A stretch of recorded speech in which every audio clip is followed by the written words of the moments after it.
ভাই আমরা যখন বিপদে পড়ি তখন তো মানে কে আছে আর কি বড় ভাই, কে আছে হ্যাডাম, কে আছে এটা ওইটা, আমরা এদিকে না তাকাই ভাই। আমরা যখন বিপদে পড়ছি তখন একটু নিজেকে একটু সবর করি, সবর করার পর একটু চুপচাপ থাকি।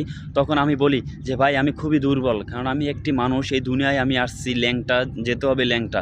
ঠিক আছে, যাওয়ার কিন্তু তিনটা কাপড় আছে, কিন্তু আসার সময় কিন্তু সেই তিনটা কাপড় নাই। সেক্ষেত্রে ভাই আমি যদি ভুল করে থাকি সেই জন্য আমি ক্ষমা চাই, কিন্তু আল্লাহ সুবহানাহু ওয়া তাআলার দিকে তাকাই হলো আপনি আমাকে ক্ষমার দৃষ্টিতে দেখবেন। কেননা আমি এই যেহেতু যদি আমার যদি কোনো ভুল পেয়ে থাকেন তাহলে সেটা সংশোধন করুন ভাই।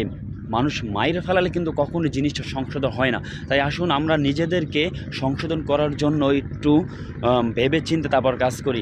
একজন আমাকে বকা দিল, হায় হায়, আমি বকা দেওয়ার জন্য মানে উত্তেজিত হয়ে যাই, যেন সেই বকাটার প্রেক্ষাপটে যদি বকা না দেয় তাহলে কিন্তু আমি শান্তি পাই না।